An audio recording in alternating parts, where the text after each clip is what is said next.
Following breaking news this hour. Got some breaking news. Breaking news. Disastrous PR stunt. Was it real? Let's be very clear. It's a PR stunt. It looks like the whole thing might be an orchestrated publicity stunt. It was nothing more to advance their fake agenda. Navigating a public image can be challenging. Whether you're building a brand, rebuilding your reputation, or just trying to get on the radar. Image is everything. Everything. You need the public to trust you. But does the public trust anyone anymore? And has it ever trusted public relations? Welcome to Deep Dive, powered by Coldwater Communications, a 12-part series that explores, exposes, and explains the reality of public relations. I'm your host, Tamara Stanners. The media, they tried to bury what was an obvious hoax. The media is being questioned unlike ever before. What to believe? It's really hard. We really shouldn't trust anybody. Probably a brilliant publicity strategy. I'm sick of it. Let's face it, PR has a bad rep these days.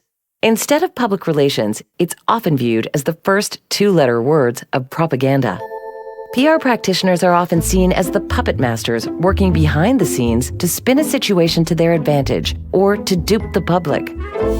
Ironically, the PR industry itself could use a healthy dose of positive public relations.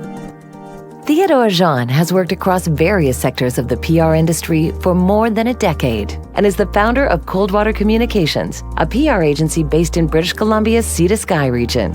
Welcome, Theodora. Let's dive in. Okay, Theodora, why does public relations have such a bad reputation? Well, I think the leading reason for PR's bad reputation really stems from the fact that it seeks to influence public opinions, and that in itself can really sound like mass manipulation. The way in which PR people are typically portrayed in pop culture doesn't really help either. They're often the people that are called in to clean up reputations or hide the messy or inconvenient truth. But is that a reality that is reflective of most people who actually work in PR? Absolutely not. And in fact, most people I know who work in the PR industry are using effective communications practices for the greater good. So maybe therein lies the distinction. You know, it's in terms of reputation, public relations is bad and strategic communications is good. What's the difference? There really is none. PR professionals are working to strategically build relationships between their clients and their clients' target audiences, and that's it. I think another reason is that sometimes organizations communicate really poorly with the public, and that's either because there are no PR people involved or they just chose the wrong messaging or strategy. So whether it's an absence or a screw up, every communication failure is so much more visible and high profile than success, which is simply expected and goes unnoticed. An example that comes to mind is with Pearson Airport in Toronto and the airlines as well. You know, it's a really complex dance to run an airport, and the airlines actually do a lot that people think that the airport does. So it's been obviously a very hard time to restaff after the pandemic killed air travel for a good long while. And now there are major capacity problems and posts on social media every day about delays and planes that can't unload and so on. You know, and it's hard to believe that they didn't know that return to travel was coming. And now people are angry with the delays and not likely to be very sympathetic with the business challenges that they're facing. And some of this anger could certainly have been headed off by preparing or creating messages in anticipation of return to travel that would have sort of mitigated some of the negative impacts. And instead, the response now looks rather uncoordinated and really unprepared. So why do you do it? I do it because I believe that good storytelling and effective communications are really key to our advancement as a society. And that's not an exaggeration. I think that storytelling is a critical driver of social change. And there are so many incredible breakthroughs and advancements taking place in the world that nobody knows about because the people behind them either are too busy working on them, don't know how to translate the information into something the general public can understand, or they don't know how to go about spreading the news. And it's such a shame and a missed opportunity. We often say, if somebody's doing something truly groundbreaking and nobody knows about it, does it have an impact?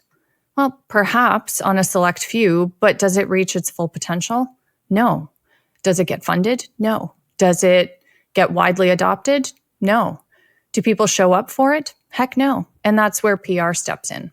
How do you demonstrate that your work is ethical in a field that is viewed to be anything but. Well, we call ourselves cold water communications and not cold water public relations for a reason. That way we absolve ourselves of any negative notions about our profession. No, in all seriousness, though, ethics really needs to be at the core of what PR practitioners do and how they do it. But I really feel that it's a gray area. And let me explain what I mean. So at the surface, strong ethics in PR can very easily be defined as, having honesty, openness, transparency, respect, integrity. And that sounds easy enough, right? But there are so many instances in PR where one may believe to be doing things for the greater good, but really, who are we to decide what's in the public interest? And how do we know that our clients or our bosses are really being truthful with us about the information that we're asked to disseminate? How do you trust the messaging when oftentimes you're not the one behind the data that's used to create it? So ethics in public relations really relies heavily on a personal moral compass, in my opinion.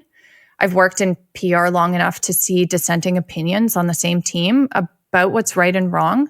And it's not always about something that's very evident. Like, let's say, being asked to do PR for an oppressive government. That's very clear to everybody that it's wrong, and so easy to turn down that kind of work. But it's sometimes something as simple as promoting one side of what ends up being a very divisive issue for many people. And nowadays, I find that there are so many divisive issues that we're faced with. For me personally, it's really about finding meaning in the work and honestly believing that it's for the greater good. But it is a deeply personal decision, and it often comes back to the question, is this really the world that I want to leave behind for my kids? When I take on a new client, I typically ask myself and the team 3 main questions. Is the work potentially saving or improving lives? Is this work moving us forward as a society, whether economically, socially, environmentally, or even culturally? And is it possible that we could be wrong about this? And if so, what are the risks? And that's the most interesting question that we ask ourselves that usually brings on some kind of a debate among the team. So for example, in some situations, like the recent Johnny Depp and Amber Heard trial, it can feel like there are no real winners. It was a highly toxic relationship between 2 people that turned into a very expensive media circus. And quite clearly, a PR agency made money on both sides of the dispute. And we can see which one was more successful. But do we want to be this kind of agency? No. Nothing about either side of the argument really aligned with our core values and our principles. The news cycle is full of bad news and controversy, and it's too easy for attention to get pulled into that direction. For us, we often work with nonprofits that have amazing stories to tell about making the world better. And our expertise and our contacts are that extra little push that they need to get out there. So often a good story that would have gone unnoticed gets media pickup because we put it out there and we got it in front of journalists. And that's what we find most meaningful. Do you have any examples of campaigns you've refused due to ethics? I do, but I can't speak to specifics. Although I will say that I have been put in a few bad or uncomfortable situations in the 3 short years I've been running my agency. And what I find surprising is that sometimes people contact me to help them reputationally after they've broken the law, assuming that, and I quote, "Well, I thought that's just what PR people do." Like if you throw enough money at the problem, some PR spin doctors will step in and smooth things over for you. Well, maybe there are people like that out there, but I'm not one of them. So I have no qualms about telling anybody to go sit in their shit and stew in it for a good long while. And those are extreme cases, but yes, there are also others where I feel like a potential client is on the wrong side of an issue, in my personal opinion. And if I don't believe in their view, I really can't help them to communicate it effectively. And this is one of the benefits and the challenges, I guess, of running a PR agency. All the things we work on are guided by my and our team members' moral compasses, and I hold my team members to high standards in that regard. They're not just hired for their skill and their experience, but also for their values, their good judgment, and their ethics. How can the PR industry better promote the good work it does in order to alter its reputation? Well, they can start a podcast for one. But no, really, I think that we need to start talking more openly about some of the challenges we face within our industry and to showcase the good work that we're doing. I feel like people within the PR industry, and certainly in Vancouver, know each other and know that we're mostly good people trying to do good work. We have a good reputation among our peers, which is great, but I don't think it's enough. So let's lift the veil of secrecy around our profession and actually explore whether the general public even knows what PR people really do. I'll bet most of them don't. So let's talk about it outside of our own echo chambers and our networks. That's one of the major motivators for us in starting this podcast. Thanks, Theodora. That is a lot to consider. And ultimately, it comes back to trust. Trust is the foundation of public relations. Clients trust their PR team to communicate effectively on their behalf. PR professionals trust the media to present stories or messages accurately. And the media trusts the experts. But who does the public trust anymore? We'll dive in on the next episode of Deep Dive.